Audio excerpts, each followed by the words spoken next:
Hi,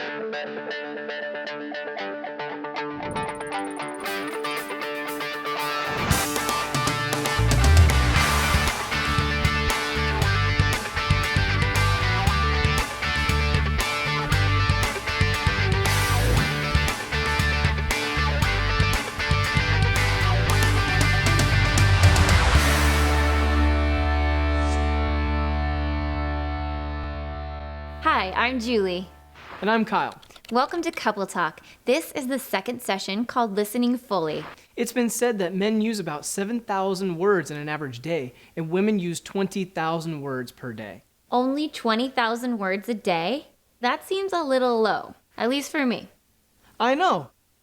But while that's the number of words spoken, in light of today's topic, we need to flip that stat and put it in the context of marriage. It's the weekend, it's just the two of you spending all day together, and a wife only listens to her husband say 7,000 words, but a husband has to listen to his wife use over 20,000 words, or more. And remember most everything she said, including the details. Has to listen? 20,000 words? That's an 80-page book every day. I'm just saying, that's a lot of listening for guys, and we're not that good at it. You do just fine, and even better now that you've taken Couple Talk. Yeah, you're right. Before going to Couple Talk, Julie would be talking, and I would be tracking with her. But as she talked, she would say something that would spark something in my mind. And it could be as simple as the word tree. And I would think, tree. A tree is wood. Wood makes bats. What time is the baseball game? Is the game on TV? Our flat screen is a little small. I should be getting a bigger one. I think I heard of someone who has a good sale on TVs. It's that store over by that good restaurant. They make the best chicken teriyaki. Oh my gosh, about this time I could see that in Kyle's eyes, he possibly was hearing me, but he wasn't listening to me. And about this time, I am hungry, my stomach is rumbling, and I want some teriyaki. Couple Talk taught both of us about the importance of listening fully to your partner. This session was really helpful for me. In fact, I think it was really helpful for the both of us. We not only heard how to listen to the words each of us says, but to listen at a deeper level so that each of us feels understood by the other. Let's get started with the second session of Couple Talk Part 1, Cracking the Code to a Deeper Connection. Here's Don and Alex Flecky with today's session called Listening Fully. Welcome to Session 2, Listening Fully. Last session you learned about trading places and you practiced seeing things from your partner's view. You also experienced empathy. Remember the exercise where your partner shared a story from their childhood and you stepped into their shoes, even sat in their chair, and retold their childhood memory as if you were them? Trading places is key for a deeper connection to occur. So go ahead and turn in your workbook to Session 2, Listening Fully. So in this session, you're going to learn to listen fully. In a way that there are no misunderstandings, so you can experience your partner's mind and heart and soul.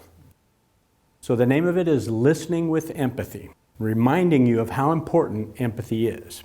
And you actually used listening with empathy in your childhood memory. Right. So this is the skill that you're going to be learning. It is listening with empathy. And what we'll do is take a closer look at how you did it when you retold your partner's childhood story. And so what we have are several guidelines for you to go over so you can understand better how to do this listening with empathy. So turn in your workbook to Guidelines for Listening with Empathy.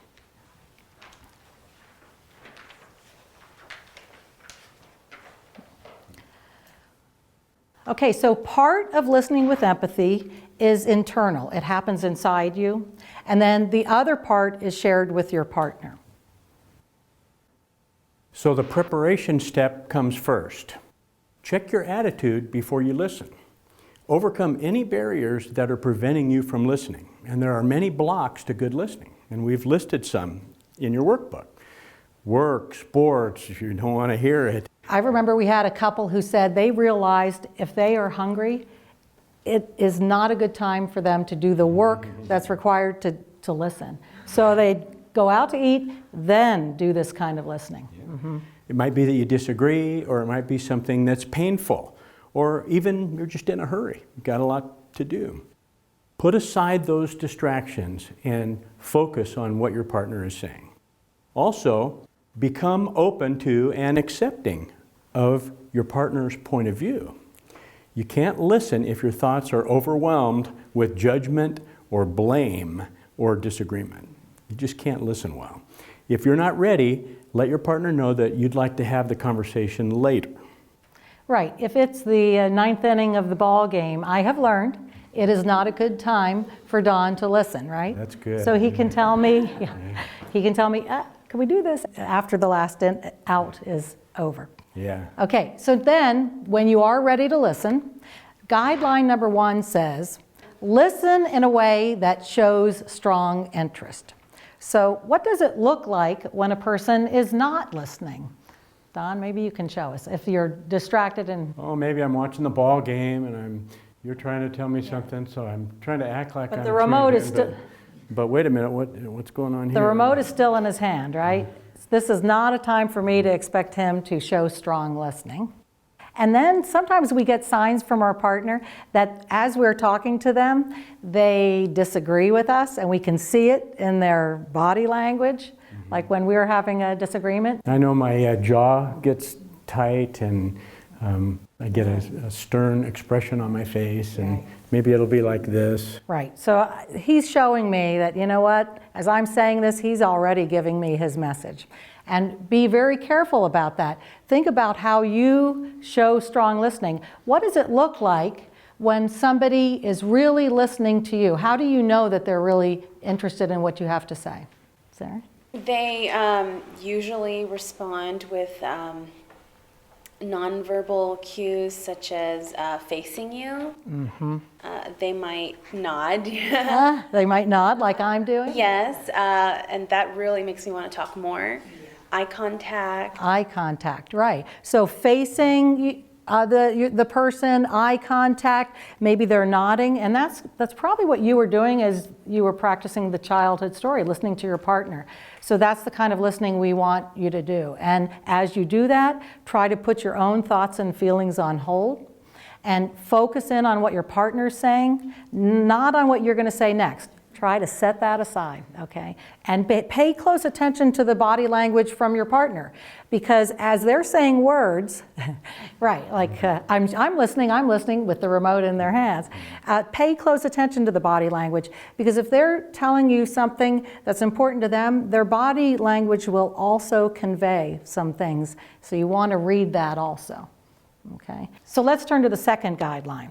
That is, set aside your own views and become your partner. Put yourself in your partner's place, essentially trade places, and identify with him or her.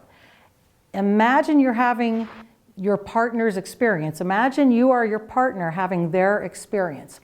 And concentrate on looking over your partner's shoulder. So if I'm listening to Don, I'm going to look over his shoulder. Remember that from session 1. I'm going to try and see things and feel things from his point of view. That's what you're doing there. That's the internal part of empathy.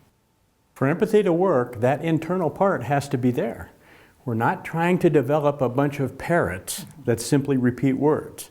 If you think of a parrot, they can say sentences and they can say words that we understand, but they don't understand it. It's just that the sound is the same. We're hearing it, and we don't want that kind of empathy. That's shallow and doesn't have the kind of depth that we're looking for. So think about what's going on inside your partner. What's important to them? As your partner, what do you feel as you put yourself in their shoes? You'll start to experience some of those feelings. What are you concerned about? What is it that you want? Right, so for example, we like driving out to the desert, and sometimes we end up driving out late at night to get out there and play with the sea-doos out on the desert lake out there. And there's a patch of freeway or highway that is just very desolate. So if Don were driving alone out to the desert and it was late at night and he got a flat tire and there was hardly anybody around, what would your experience be like? What would you think, but what would you feel? also? Well, I'd be mad, and I'd be, if it was late at night, I'm probably tired, so I'd be frustrated, maybe grouchy that I have to, when I'm tired, be delayed and stay out longer. I won't like getting dirty, probably, because that'll be dirty, changing the tire. Right. So that's Don having his experience talking about what he would think and feel having a flat tire late at night. Now, if he sets himself aside and he becomes me, and he thinks about what it would be like for me late at night, alone, driving in the desert on that same patch of desolate freeway, and I get a flat tire, talk as if you were me and trade places with me and tell me my thoughts and my feelings. Speak as me. So as Alex, I would feel scared. I'd be scared that somebody might stop to help, and I wouldn't know if they were there to help me or if they were there to hurt me. I might be wondering if I'm able to change the tire, if I know how to do it, or if I'm strong enough to get the lug nuts off. Right. So do you see the difference there? That's me. That's me. I would be scared that somebody was going to try to help me and they really weren't, and there was danger there, or could I even do it? So as he stepped into my shoes and saw it and felt it from my perspective, that's the kind of thing we're talking about with this second guideline. Set aside your own views and become your partner. Look at it from their point of view, because you are becoming them, thinking about it and feeling it from their point of view. Now the external part of listening with empathy begins. Guideline 3 says, name your partner's thoughts, feelings, concerns, and desires. In your workbook, you'll see an experience diagram. And the illustration there is that for every event or experience, we have thoughts and we have feelings, and we may also have deeper concerns and desires. And that's illustrated there. We'll talk more about that as we go through the class, but we can look at any event or experience that we have through that lens and understand it better through that kind of a diagram. A subpoint is you'll choose how to begin, how you will give your empathy. You may use the I form of giving empathy. You did this last session. That's where you spoke as if you were your partner in the childhood memory. You say as, and then you use your partner's name, and then you go ahead and retell to them their experience. That's the I form of giving empathy. You may choose to use the you form of giving empathy. That's what we use in normal conversation. That's what's common. Oh, so you think this, you feel this way. It's empathy both ways. Right, and in this program, we use the I form of listening with empathy, because what we have found and what the research has shown us is that using that I form helps you really much more deeply step into your partner's shoes. Really turn, when we have these kinds of disagreements and we have difficulty understanding each other, if I can turn away from my own point of view and my disagreement with what he has to say and look over his shoulder, by starting off and talking as if I am him, it really, really helps me set aside my own disagreement and other feelings. So that's what we'll be using in this program, the I form of listening with empathy in CoupleTalk. You'll name what's important. It isn't a memory game. It's not a test to see how much you can remember of what your partner said. You say it back in your own words. You will also have the freedom to read between the lines. You'll focus on feelings that your partner expresses, and there may be some things that you know to be true that they didn't exactly say, but it's good for you to name them. That shows your connection to them. That helps them to know that you're listening and that you understand them, and it may even benefit them in their own self-understanding. So go ahead and name those things that you know to be true, even if your partner hasn't named them. And when giving empathy, avoid asking questions, avoid giving advice, don't give sympathy. All of those are good things normally, but when we're in a couple talk and your role is to just listen to what your partner's saying and give empathy back, that's not the place for sympathy or questions or ideas from you. When you have your turn, then you'll be able to do it, but not while you're giving empathy back to your partner. Right. The final guideline is accept and make corrections graciously. We view corrections as a gift. Corrections are a gift because your partner is the expert on what's really going on inside them. And so if they hear you summarize back with empathy because you're trying to become them and it doesn't sound quite right, let your partner correct you because they're going to teach you more about what's really accurate, what's really going on inside of them. So it's a gift for them to teach you more about what's inside of them. And then what you do is you then make that correction, speak as if you are your partner and make that correction, and then you will be able to really internalize what that new information is. And so what happens is they teach you, it becomes a safe place because you are not taking corrections as reprimands, you're taking them as loving teaching. They're opening up more to you and you're showing them that you're interested in even going deeper and understanding more about them. Okay. So these guidelines tell us about how to listen to our partner, but it's practicing giving empathy that's really going to make the difference in us being able to actually do it. So we'll have you practice. We're going to do an exercise now, and it's called an early memory of us.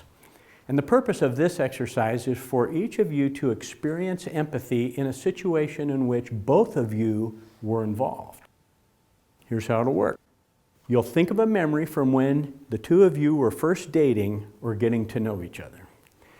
And you'll tell your partner your memory and how you felt about it. Were you nervous? Were you curious? Were you surprised? Were you excited about it? Whatever your memory is, it may not be a positive memory. It may be that you had trouble that time and you want to share that. It's up to you. You get to choose it. But you'll tell your story and you'll include the feelings that you had in that experience. Your partner will listen with empathy. As partner's name, I remember when such and such, and retell the story as if you were your partner. When you're finished, you'll repeat that exercise with the other partner telling a story of their own.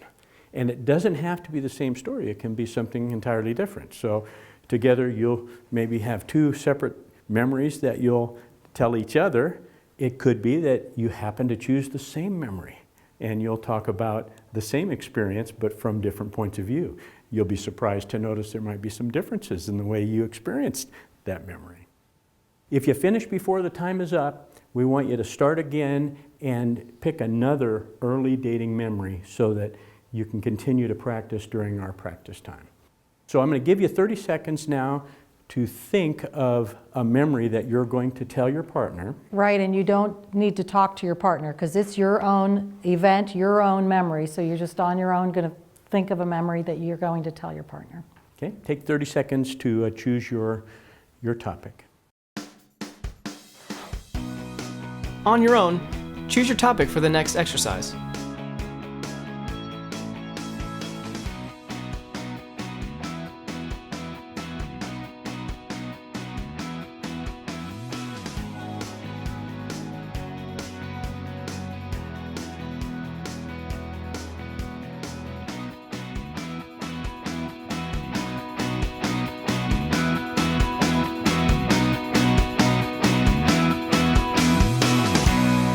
As you're telling your story, there are feelings that we want you to recall and tell your partner.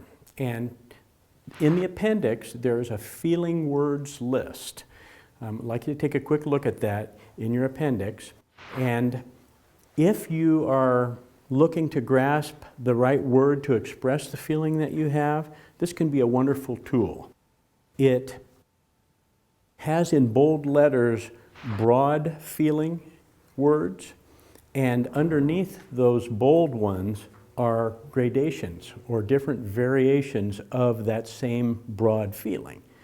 So as we're learning to express feelings, this can be a nice tool for you. So keep your finger there, and if, as you're telling your story, if it will help you to express your feelings better, flip over and take a minute and check out the appendix. Before you do your exercise, Alex and I are going to tell an early dating memory that we have, and we'll do that as a demonstration for you now.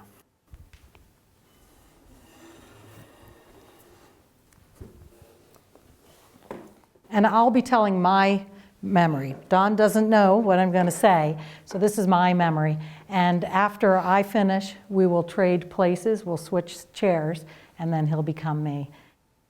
So this was when we were just dating for, we're just kind of like hanging out a little, actually. And I remember that we were going to go visit another couple at a restaurant. We were going to go out to eat with them.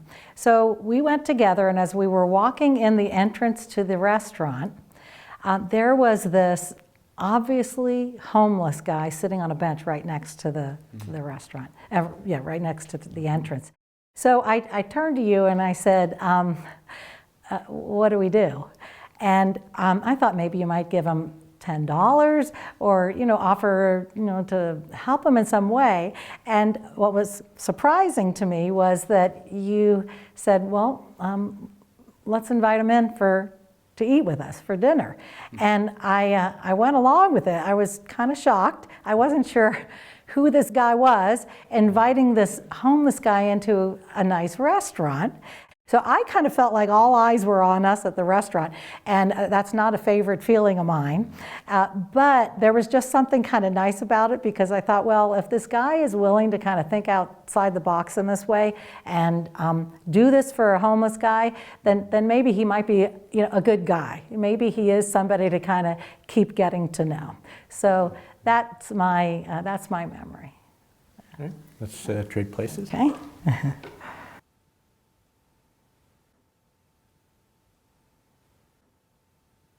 So, as Alex, I remember when we were dating, really not even totally an item yet, just hanging around together. And we were going to a restaurant. And we went into, went to go into a restaurant together, and there was a homeless guy outside. So I did. I said, well, look, there's that homeless guy over there. What do you think we should do? And it was a little bit of a test to see kind of what your response would be. And you said, well, let's ask him to come in for dinner with us. And you went over and asked him, and he accepted. And we ended up coming in. And that all was kind of surprising to me, but it was kind of nice also. I imagined that somebody like that could think out of the box and do something unusual that was kind, would be a good person to be around. And it made me have a respect for you, and I felt attracted to you because of the way you handled that. But then there's also that one feeling also that I had said, and that is that it was also embarrassing. It was not, I don't have a favorite memory of sitting at that table with all eyes on us with this homeless guy that people started kind of moving farther and farther away from. So there, so part of it was like, wait, where else is this guy going to be taking me maybe, a little bit embarrassing. Yeah. So as Alex, I also remember feeling embarrassed. It was, we were at a table with this obviously smelly homeless guy, and while I liked an element of that, there was a part of that where I felt kind of embarrassed. Mm-hmm. Mm-hmm. Yeah, good. Yeah, you got it. Okay. Well, now it's your turn. We're going to ask you to tell each other an early dating memory. Right, and I want to point out that Don didn't know my memory, so that's the same with you. You haven't told your partner the memory, so just go right into the story.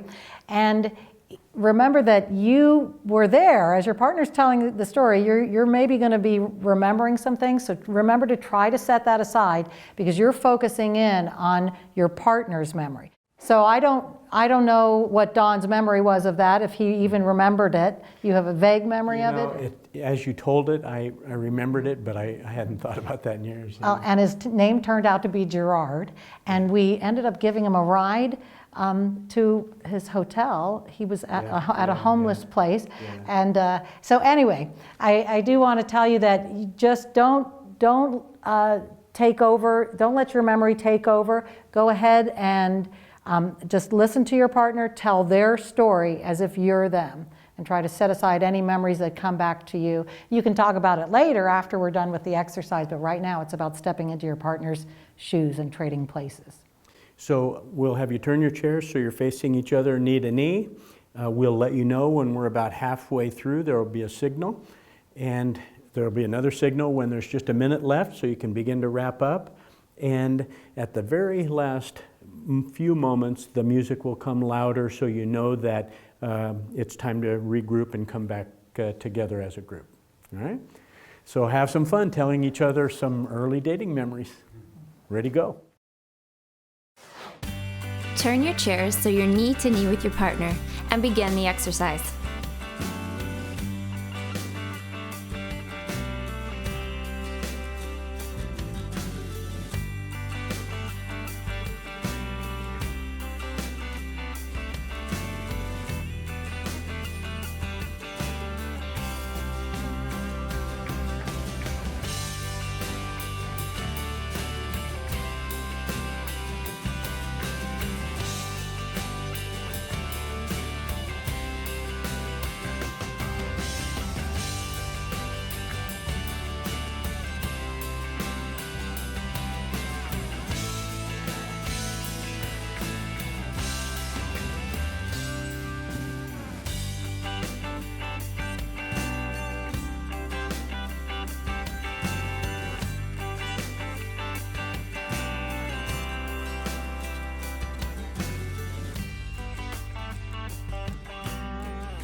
You're halfway done.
Start wrapping it up. There's 1 minute remaining.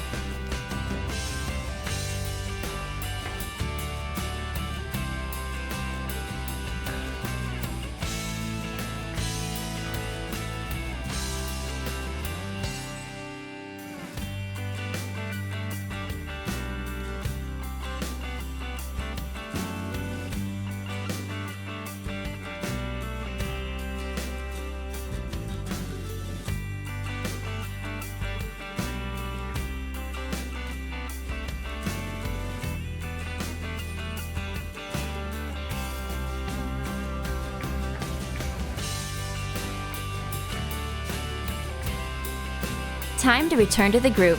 Dawn and Alex are getting ready to start up again.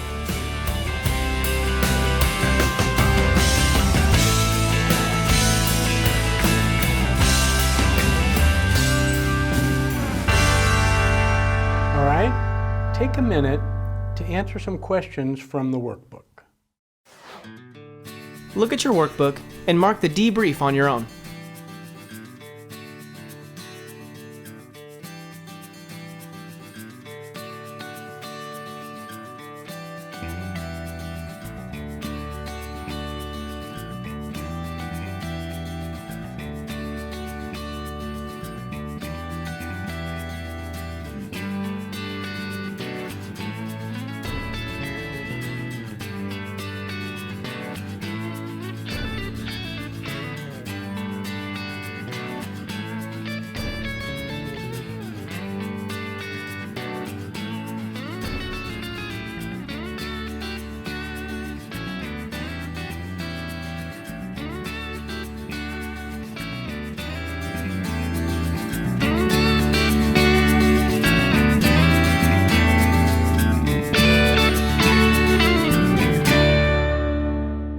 So how was that? Now both of you this time were in the memory, so did you have any trouble remembering who was who? What'd you do about that?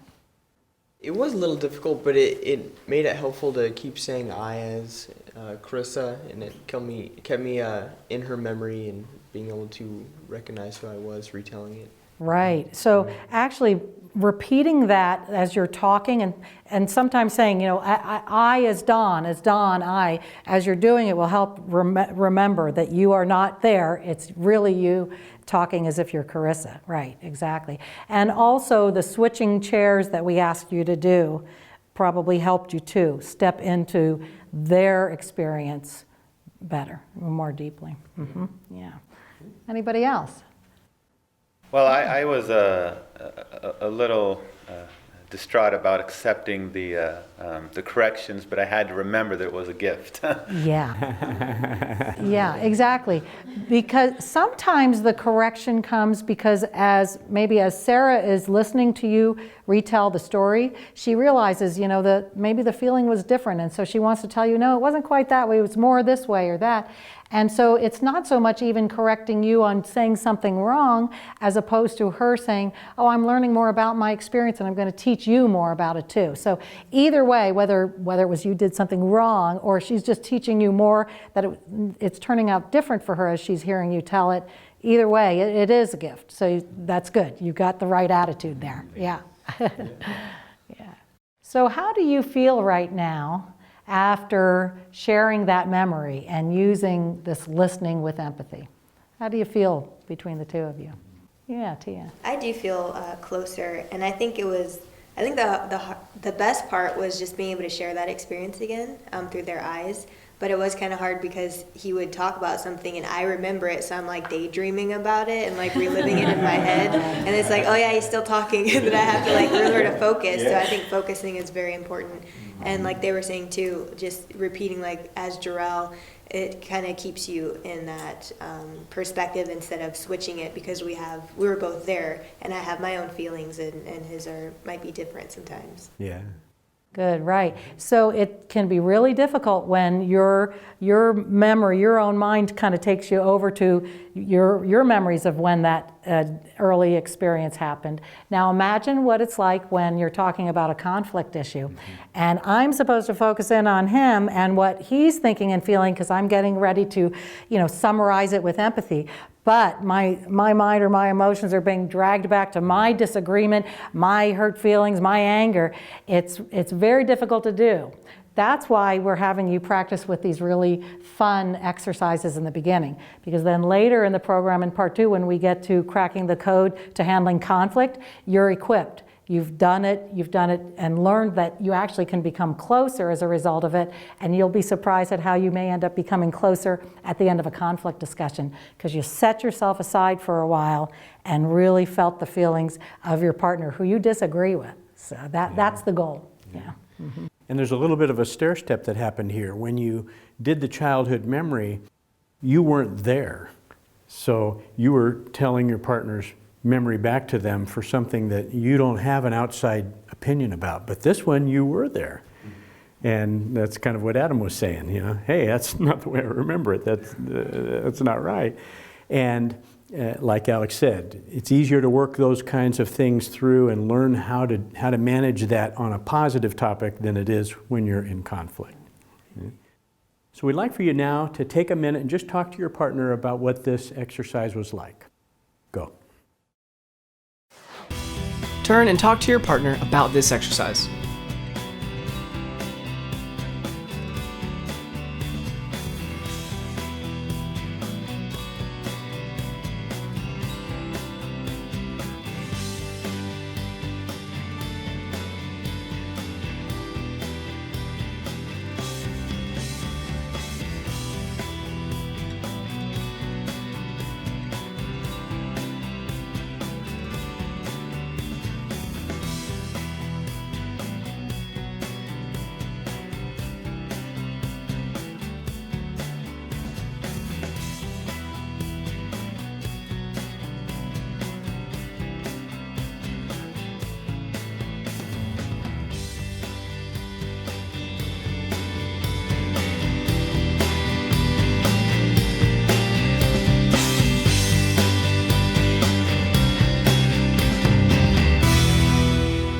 I hope you enjoyed that exercise. It's usually a fun one.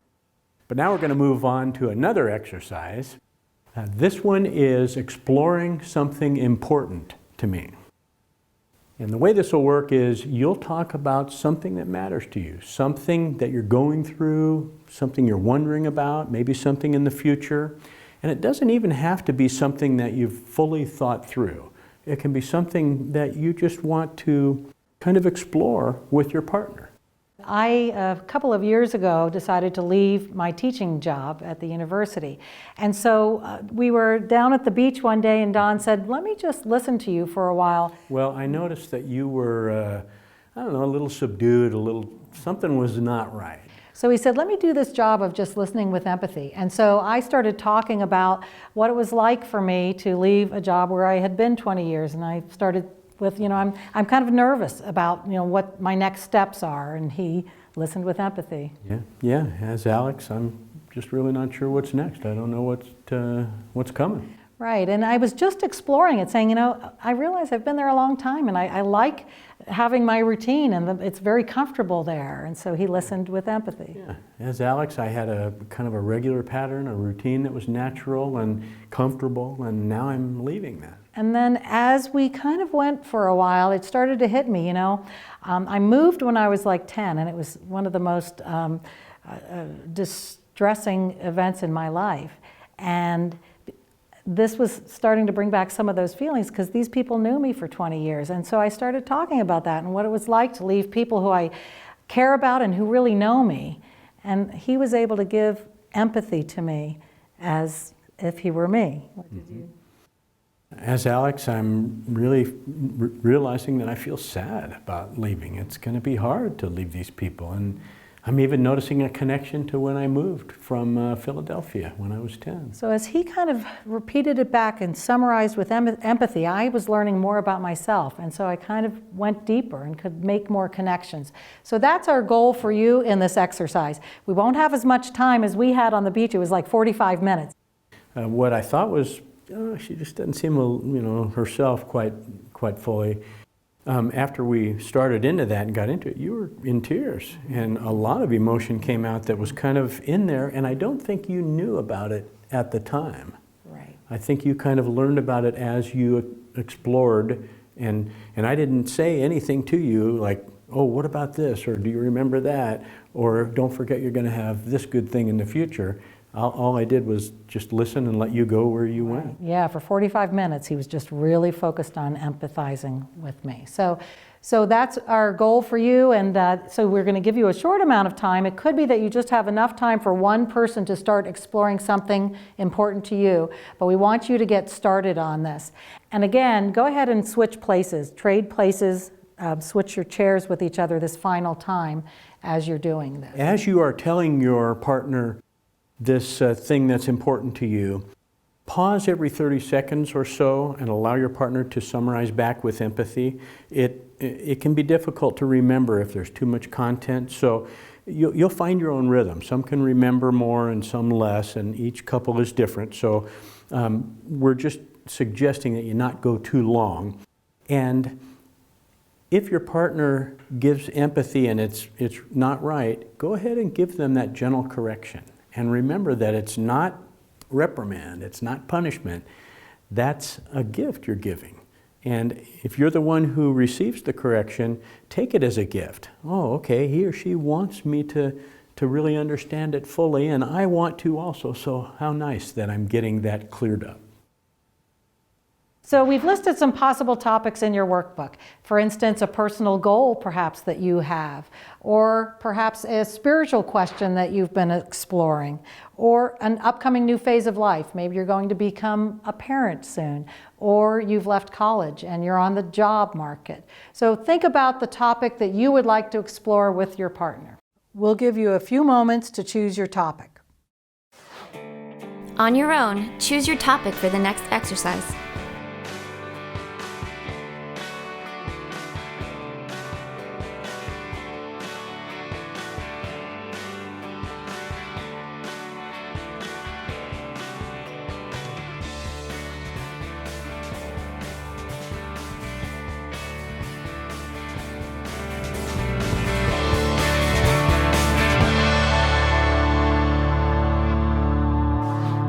Remember, when you're listening to your partner, no questions, no giving advice.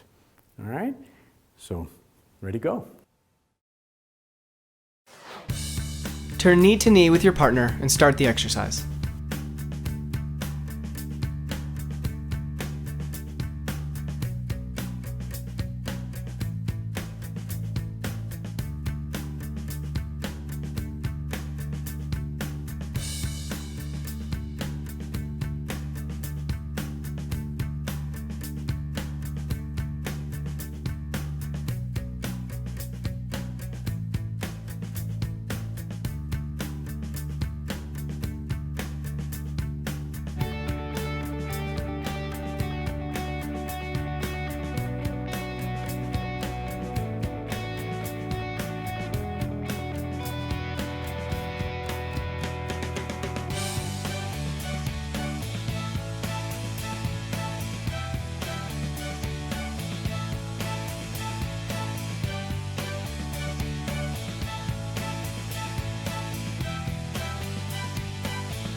You're halfway there.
You've got just one more minute.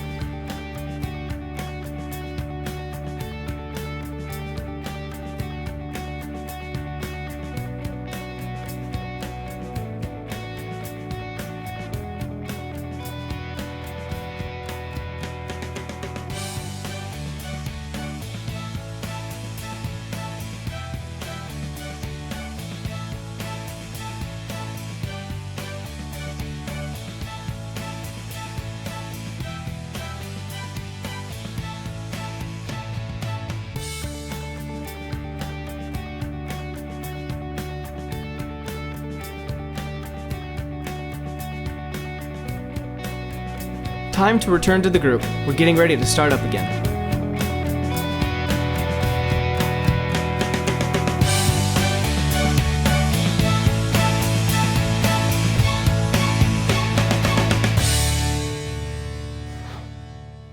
In your workbook are a number of responses that you might have had. You may have had one or more responses to this exercise. So go ahead and mark in your own workbook individually the responses that seemed true for you. We'll give you a little bit of time here to do that. Now take a moment to yourself and fill in the debrief section of your workbook.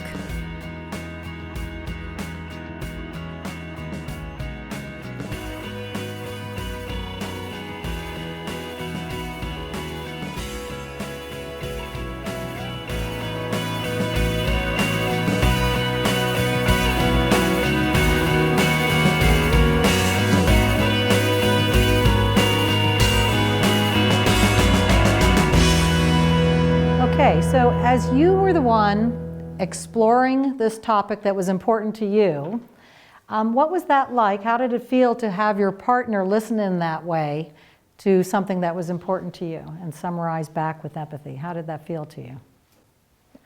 Yes.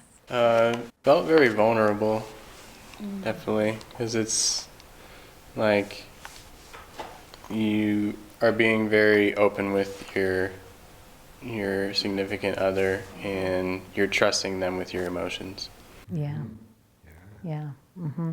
And when your partner is doing those things that are following the guidelines of listening with empathy and showing acceptance and caring and really trying to step into your shoes, that can help you feel safer when you are kind of putting yourself out there and being vulnerable. Yeah. Mm-hmm. Yeah. Good point. Others? It definitely makes me feel cared for. And just the fact that he's sitting there and he's really intently listening and feeling understood as well, because once he repeats it back, like I know he's getting it, and you feel loved. Mm-hmm. Mm-hmm. Yeah. Now, did anybody want to ask questions or maybe give some advice when you were in the position of listening with empathy? You feel like you wanted to kind of get more details or ask questions? Yeah. Mm-hmm. Yeah, so you had that experience. Yeah, I wanted to get more details or more in-depth insight in what she was feeling or the experiences that she was having, rather than letting her come up with it herself in her own way. I was trying to force a means for her to kind of find her own path by my direction type of thing, instead of allowing her to have the freedom to find her own feelings. Yeah, and the wonderful thing about putting yourself in the position of being the listener is letting your partner take charge and actually explore it themselves. There's a lot of respect there, saying, although I might want to take you in this direction, I'm really going to not do that. I'm going to really listen to where you're at and where you're going to take me. So you were able then to kind of stop yourself from doing that and let her direct you where she wanted to go. Right, that's great. Yeah. When I have done this, I've realized that I don't often explore by talking. I figure stuff out and come to a conclusion or a direction inwardly, and then I talk about it after I've done that. So it was uncomfortable for me to do this. But if it's safe, and I know she's going to just listen and empathize, then I can do that. And if I change my mind, it's okay, because I'm exploring. A lot of times in a relationship, one person is the talker and one person is more of a listener. So the job you have to do, that the extra work that you have to do may depend on which one you tend to be. I'm more of a talker, so listening is difficult. I do want to direct him. I do want to take him places. I do want to ask those questions. But then what I do is take charge, and I don't let him teach me more about himself. And so Don was just mentioning that he's more of a listener, so some of the work that he has to do is talking about his thoughts and feelings and views, right? Okay, now it's time for you to talk to your partner.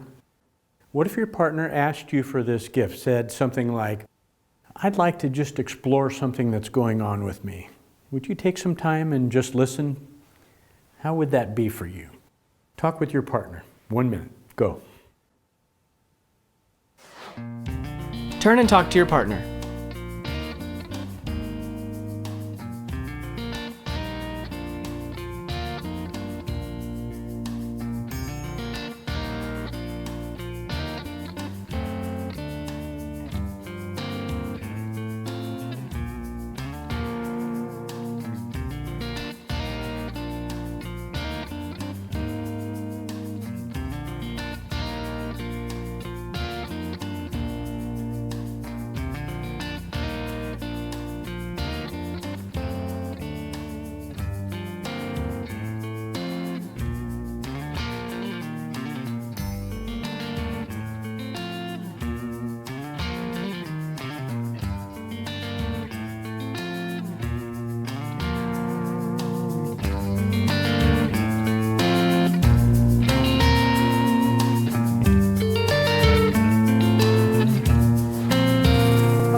So hopefully you had a chance there to kind of talk about that, what it might do for you to be able to ask for that time, that focused listening that would help you kind of explore something that's going on inside of you, something important to you.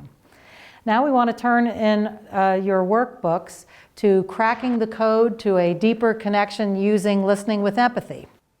I'll just quickly go over the guidelines so that you get a picture of what this listening with empathy is like. So to prepare, you've got to have that open, accepting attitude. You've got to have that before you set yourself in the position of listening with empathy. And then as you're the listener, you show that strong interest as you listen. You become your partner. You're setting aside your own views. You name back their important things that they've said, their thoughts and their feelings, their concerns and desires. It's not a word-for-word thing. You're just naming back what's important. And we ask you to use the I form in here. So as partner's name, I think, I feel, etc. And then make sure that you're kind of thinking of yourself also as a learner, because you will accept any corrections that are offered to you. Your partner corrects you, that's a gift. So you will go ahead and summarize that back with empathy and internalize that also, okay? And then the second part of this is cracking the code in everyday life. Taking this out into your everyday lives where you've got the bills to pay and the dog to wash and the kids to take care of and all of that. So what can you do with listening with empathy in your everyday life? Well, when your partner is talking about something that matters to them, what can you do? I can listen with empathy. Right, right. Mm-hmm. Yeah. And when you do that, you can do that just naturally on the go using the you form. So you don't always have to go back to the I form if it's just kind of something that's going on, maybe even in passing. Use the you form. You can do this to listen to them talking about their day. It can be to help them explore something that is important for them. Let your partner give you direction on that. And remember, don't give advice or ask questions. When you're empathizing, that's not allowed. That would be you taking over the conversation and directing it. Instead, just listen. That creates a deeper connection.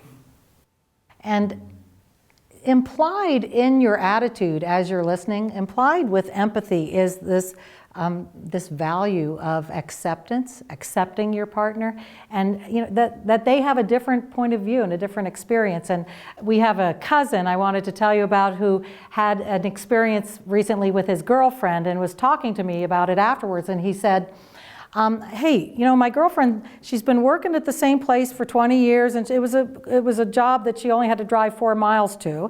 And then she had to change jobs, and now she has to drive 40 miles. And she's complaining about it to me. And, you know, I said to her, listen, I work construction. I have to drive all over the place. That's nothing. And now she's mad at me. What's the problem here? You guys see the problem now, right? I said, no, step into her shoes. She has spent like 20 years or so at a job where she only had to drive 5 minutes to work. And here she is, and 40 miles is like an hour out of your day. So she has had 2 hours out of her day just taken away just for a job. And I think that she didn't like this new job too. So think about it from her perspective and her feelings. And you'll get a whole different picture and a better relationship if you do it. So that was the advice we gave to our cousin Bob. Mm-hmm. Now it's time for you to do partner appreciations. You remember we did that in session 1. We love this. It is a great exercise. So you will tell your partner something you admire about them, something you appreciate that they do, something they've done for you recently that you've appreciated, maybe extra efforts they went to on your behalf. And your partner will give empathy back to you using the you form. They can't just say thanks. They need to repeat it back using the you form. You appreciate that I such and such and such. Okay? And we want each of you to give an appreciation to the other with empathy. So we'll give you a couple of minutes to do that. Go ahead and turn your chairs and appreciate each other.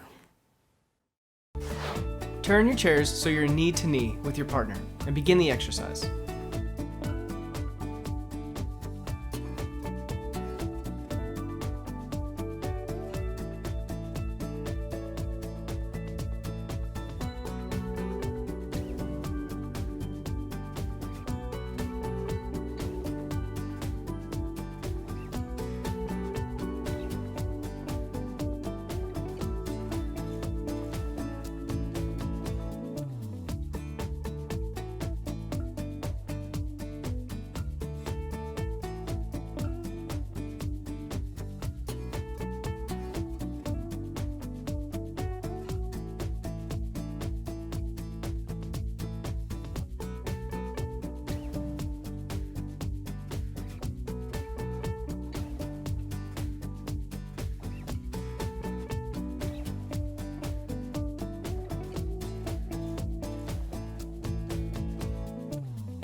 You're halfway done. If you haven't already done so, it's time to switch roles.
Time's up. Excellent job. Let's turn back toward Don and Alex.